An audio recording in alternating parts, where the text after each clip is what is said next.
Hello friends, आप सभी का स्वागत है आपके अपने यूट्यूब चैनल में। ये आफ्टर इफेक्ट्स की क्लास 2 है। इसके पहले हमने आफ्टर इफेक्ट्स के कुछ बेसिक्स फीचर्स के बारे में सीखा, लाइक इंटरफेस क्या होता है, पैनल्स क्या होते हैं और कुछ बेसिक्स ऑफ ट्रांसफॉर्म प्रॉपर्टीज। तो चलिए अब हम बढ़ते हैं हमारी क्लास 2 की तरफ। इस क्लास में हम सीखेंगे ट्रांसफॉर्म प्रॉपर्टीज को डिटेल में और जानेंगे की फ्रेम्स क्या होते हैं। तो चलिए शुरू करते हैं। तो चलिए गाइस, मैं एक फाइल को अपने आफ्टर इफेक्ट्स में इंपोर्ट कर लेता हूँ। ये रही मेरी फाइल और मैं इसको ड्रैग कर रहा हूँ अपने आफ्टर इफेक्ट्स में। अगर आप ऐसे इंपोर्ट नहीं करना चाहते तो सिंपली अपने प्रोजेक्ट पैनल में जाइए और डबल टाइप कीजिए। आफ्टर दैट अपनी फाइल को इंपोर्ट कर सकते हैं, जैसा कि हमने पिछली क्लास में सीखा था।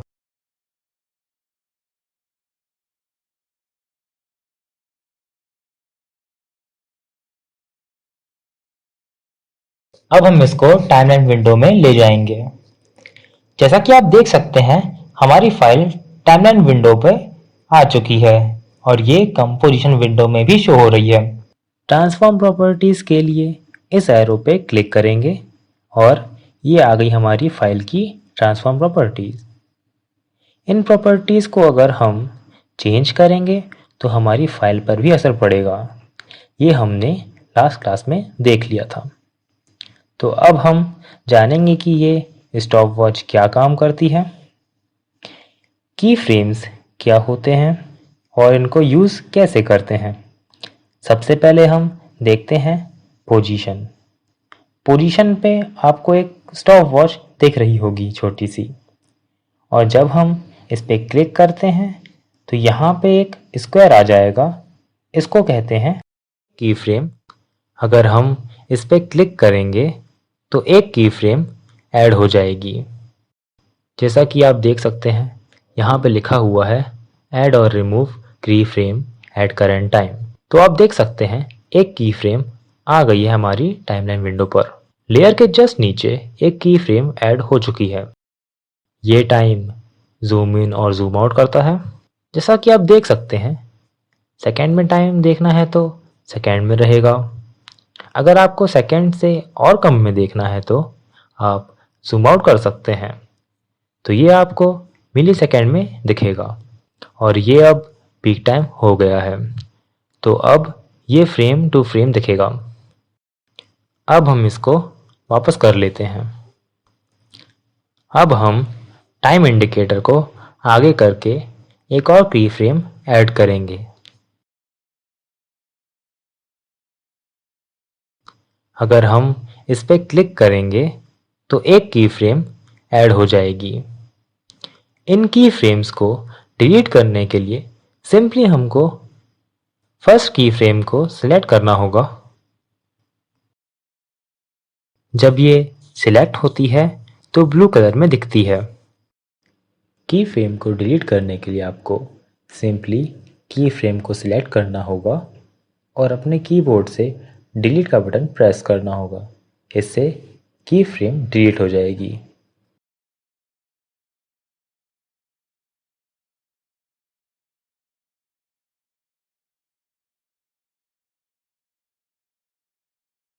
और जैसे ही मैं इस वैल्यूज़ को चेंज करता हूँ, उसी के साथ साथ हमारी फाइल की पोजीशन भी चेंज होने लगी है। अब हम टाइम इंडिकेटर को फिर से 0 पे सेट करेंगे एंड देन हम इसे प्ले करेंगे बाय प्रेसिंग स्पेस बार। तो जैसा कि आप देख सकते हैं, हमारी फाइल राइट की तरफ मूव होने लगी है। की फ्रेम्स का बस इतना ही रोल है कि 0 से फाइनल डेस्टिनेशन तक हमारी फाइल किस तरह से मूव होगी, और हम डिटेल में जानेंगे हमारी आने वाली क्लासेस में। अब हम स्केल की फ्रेम्स देखते हैं। साइड में बनी हुई स्टॉप वॉच पे हम जैसे ही क्लिक करेंगे वैसे ही एक की फ्रेम ऐड हो जाएगी। अभी स्केल की वैल्यू 100 पर सेट है। साइड में जो आइकन बना हुआ है उसे हम लॉक कहते हैं। अगर ये लॉक्ड है तो इन दोनों की वैल्यूज़ एक साथ चेंज होगी। अगर हम इसे अनलॉक कर देंगे तो हम मैन्युअली दोनों की वैल्यूज़ को अलग अलग चेंज कर सकते हैं। जो राइट वाली वैल्यू है वो हमारी फाइल की हाइट को इंक्रीज़ या डिक्रीज़ करेगी और जो लेफ़्ट वाली वैल्यू है वो हमारी विड्थ को इंक्रीज़ या डिक्रीज़ करेगी।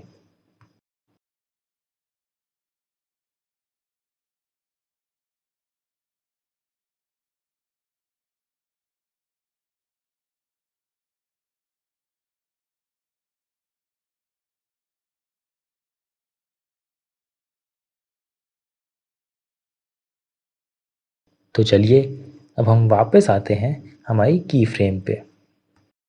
अगर हमें इस की फ्रेम को डिलीट करना है तो हम सिंपली स्टॉप वॉच पे क्लिक कर देंगे तो ये वाली की फ्रेम ऑटोमेटिक डिलीट हो जाएगी। और अब हम स्केल एनिमेशन करके देखते हैं। सिंपली स्टॉप वॉच पे क्लिक करेंगे। अब की फ्रेम ऐड हो चुकी है। अब टाइम इंडिकेटर को थोड़ा सा आगे करके हम इसकी साइज़ को इंक्रीज़ करके देखेंगे। जैसा कि आप देख सकते हैं वैल्यूज़ को इंक्रीज़ करने पे हमारी फाइल की साइज़ भी इंक्रीज़ हो रही है। अब हम टाइम इंडिकेटर को फिर से 0 पे ले जाएंगे और प्ले करेंगे बाय प्रेसिंग स्पेस बार। और आपको अगर स्पेस बार से प्ले नहीं करना है तो आपको पैनल पे जाना पड़ेगा, प्रीव्यू पैनल पे। अगर आपको स्पेस बार नहीं दबाना है तो आप सिंपली प्रीव्यू पे जाके प्ले कर सकते हैं।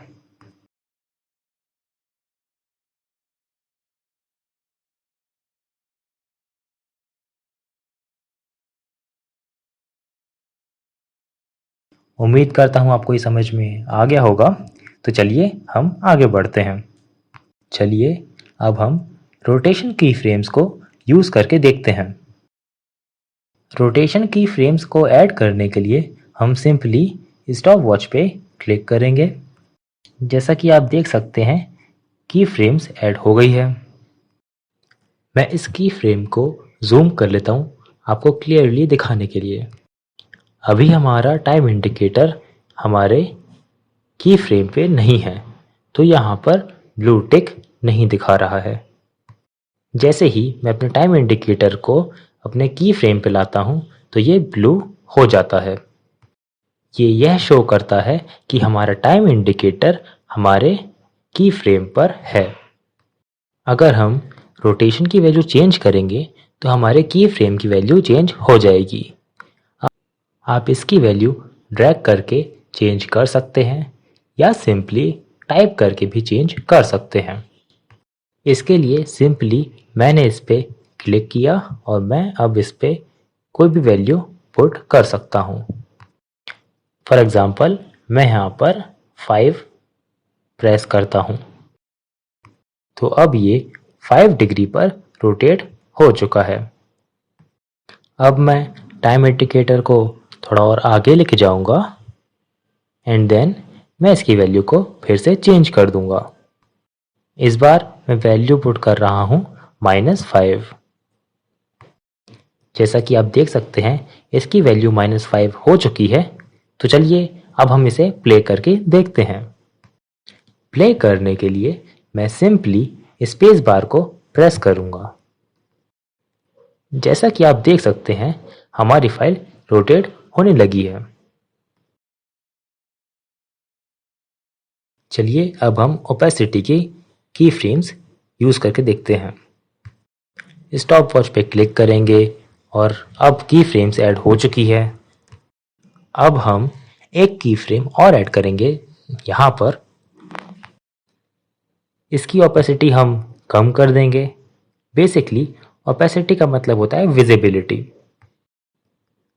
ये हमारी फाइल की विजिबिलिटी को हम कम या ज़्यादा कर सकते हैं।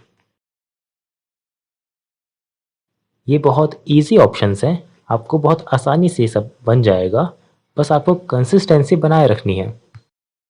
हम हमारे फाइल की विजिबिलिटी को कम या ज़्यादा कर सकते हैं इस ऑप्शन से। 100% का मतलब है हमारी फाइल पूरी तरह से दिखेगी कंपोजिशन विंडो पर। और अगर मैं इसकी वैल्यू को 50% कर दूंगा तो ये सिर्फ 50% शो होगी हमारी कंपोजिशन विंडो पे, और यहाँ पर 0 का मतलब है कि बिल्कुल नहीं शो होगी। अब हम इसे प्ले करके देखते हैं। जैसा कि आप देख सकते हैं हमारी फाइल यहाँ पे जाने के बाद डिसअपियर हो गई है, क्योंकि हमने इसकी ओपेसिटी को 0% पे कर दिया था। और इस की फ्रेम के आगे आने वाली वैल्यू भी 0 रहेगी, क्योंकि हमने इसके आगे कोई भी की फ्रेम ऐड नहीं किया है। अगर हमें इस फाइल को शो करना है तो हमको इसके आगे एक और की फ्रेम ऐड करना होगा और उसकी वैल्यू को अपने अकॉर्डिंग एडजस्ट करना होगा। चलिए एग्जाम्पल के तौर पे मैं इस की फ्रेम की वैल्यू 90 रखता हूँ। चलिए अब मैं इसे प्ले करके देखता हूँ। ये देखिए, पहले की फ्रेम पे हमारी ओपेसिटी 100% है, सेकेंड फ्रेम पे हमारी ओपेसिटी 0% है एंड थर्ड फ्रेम पे हमारी ओपेसिटी 90% है। अगर मैं इसे जूम आउट कर लूँगा तो ये हमें कुछ मिली सेकेंड्स में दिखेगा। सो फ्रेंड्स, आज के लिए बस इतना ही। अभी इसकी एक प्रॉपर्टी रह गई है जिसका नाम है एंकर पॉइंट प्रॉपर्टी, जो कि काफ़ी इम्पोर्टेंट है, जिसे हम हमारी आने वाली वीडियोस में कवर करेंगे। Till then, good bye.